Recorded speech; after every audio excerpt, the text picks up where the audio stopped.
GAZA, which is the Field Guide Association of Southern Africa, presents Safari Guide of the Year 2022. My name is David Batsoffen, and together with GAZA, we present In Conversation With. And at the moment, I'm looking at the sponsors of the Safari Guide of the Year 2022, and one of those is Canon. And joining me from Canon today is Roger Machin. Am I pronouncing your surname correctly, Roger? It's Machin. Most people, I've had so many sagas my entire life. I think you've had some fun with Batsoffen. I mean, oh, tell me about it. Let's not go down that route this early in the morning. Yeah, welcome to our world. Yeah, Roger, your official title at Canon, what is it? I'm product marketing manager for photo video products. Okay. Now, this is the second year that you've been involved with Safari Guide of the Year. Why did you choose to get on board with the event? Well, we were speaking to Wild Earth TV originally about a year and a half ago about various products that we had that we were interested to get onto the Wild Earth TV channel. So, what they're doing as far as TV is concerned is quite revolutionary. And we had some really, really good products. And when you went to go and see them, and they happened to mention that they were the broadcast sponsor for Safari Guide of the Year, and they seemed to think it was a great avenue for us to get involved with. And so we went last year in a fairly small capacity as just a photographic sponsor. And we did a nice little prize for the grand prize winner, as well as a separate prize for the photographic element. But this time around, they came to us with a bigger proposal. They said, own the event, and we were like, yeah, okay. So what will Canon be doing this year then, different from last year? Well, essentially we're the title sponsor for the final event. So we'll be there. We're loaning camera gear to the team. We're filming the entire event over the 5 days, and we're going to be there judging photographic side of the competition as well. We'll be doing a prize specially for the photographic, like we did last time, and then we're hosting the broadcast event on the evening of the 2nd of July itself. So lots of product placements, lots of hands-on. The guides actually playing with some kit, but Canon being the headline sponsor for the awards event. And you keep mentioning Wild Earth. Is there a tie-up between Canon and GAZA? Well, not necessarily a dedicated tie-in. We've been sort of slowly but surely building relationships with GAZA. We're very, very, very keen on a variety of different aspects that GAZA actually has. So, with last year's event being the NJ Moore group at the GAZA, the Field Guide College that they have, we got to meet Michelle and the rest of the gang from GAZA. And we're slowly but surely sort of building a relationship. We want to see what we can do and where we can maximize I don't want to call it a partnership, because that always implies that there's a quid pro quo. Our mission is essentially, we just want to get Canon synonymous with conservation, wildlife photography in any shape, way, or form. And we've got some really, really cool tools for conservation in particular. The little PowerShot zoom that we gave to the guys, the contestants last year.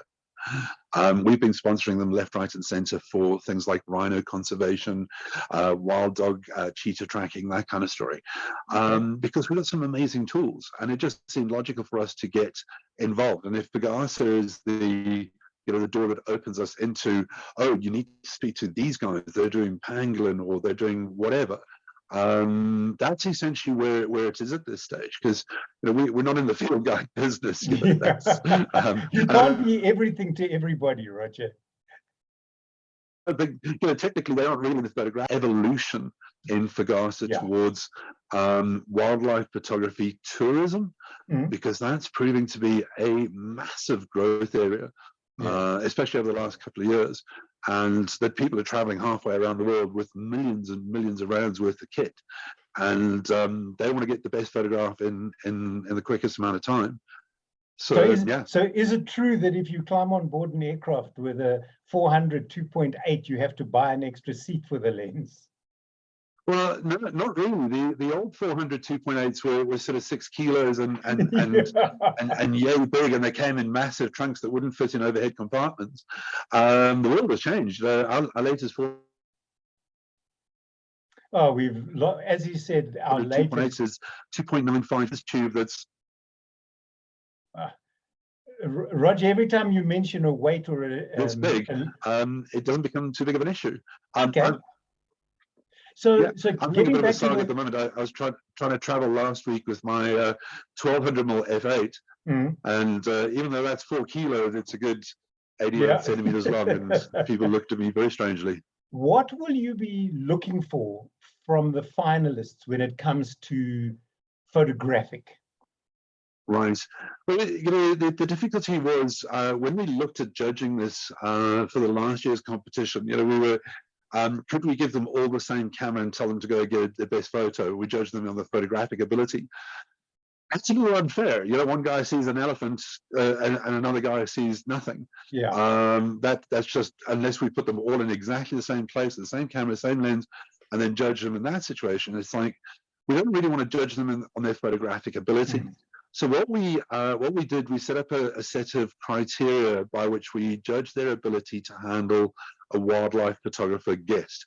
So the mindset of somebody who's spent a fair amount of money traveling from overseas or even traveling locally to go into a private reserve, and they've got the kit, and all of a sudden they're now sitting on a vehicle with a guide who doesn't actually understand who or what this guy is. He's now sat in the middle with 2 big people on either side of him, and he's got a big lens he can do nothing with. Every time you approach a sighting, you jerk to a halt while he's trying to focus. Every time you approach a sighting, there's a twig between me and the animal, whatever it is, because the guide is focusing on the front row or the back row. It was a whole bunch of little criteria. Okay. So we set 5 criteria. It was about how you approach a sighting, where do you sit your wildlife photographer on the vehicle. What other questions have you asked? Have you asked him what focal length has he got? What's his minimum focusing distance is? What kind of animal is he trying to photograph? Those kind of things. And it came from experience. The amount of times I've been on private reserves and private lodges with like VIP type of treatment.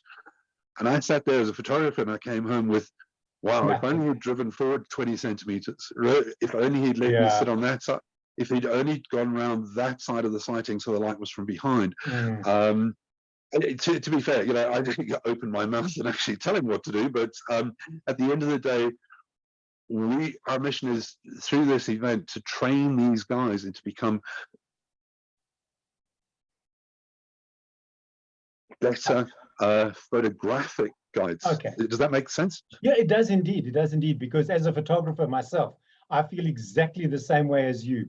There are times that I scream in my head, stop the vehicle here.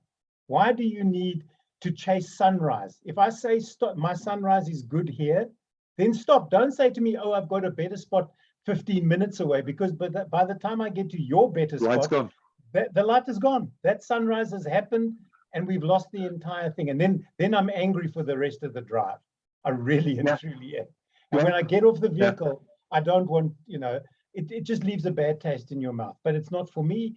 I'm hoping that you will set the guides straight this year, as you did last year. But at the end of the day, all done with love and understanding, rather than sarcasm and anger, which is my go-to. And again, the mission is it's not about, not so much love and understanding. It's about helping. It's about training. Our mission is, you know, through this to make them better guides. And I'd love at some stage or another for GAZA to consider the possibility of adding goods, and whether it's, you know, it's us or another brand or whatever the case may be, get all the brands involved, and everybody comes along to the party, and we say, all right, for XYZ amount of days per year, we do photographic guide training, and the mission is essentially to help your guides give your guests a better experience. And better experience, people come back, you know, and better that's what it's all about. Come back. Yeah. That's what it's all about. Roger, good chatting to you. I look forward to seeing you at the end of June, spending some time with you, maybe playing with one of your 2 new products, because no doubt you're going to be bringing them with you. Oh, absolutely. We cannot wait. I mean, they were only announced a week ago. So glad we did this interview now, because if we did it last Monday, I couldn't tell you anything. Or you could have told me, but you would have yeah. had to kill me. Well, yeah, you'd like to sign something in blood. Let's put it that way. Yeah, so no, we're definitely bringing the R10. We're definitely bringing the R7. We're dead excited to see what the guys do. They're going to be the first people in the country to play with them, so it's going to be absolutely amazing. Great stuff. Looking forward to it. Roger, thanks very much for chatting to us. We've been talking to Roger Machin, who is the product manager for Canon, and he'll be, or they are one of the sponsors of Safari Guide of the year 2022. Roger, once again, thanks for chatting to me, and I'll see you at the end of June. Thanks. See you in June, mate.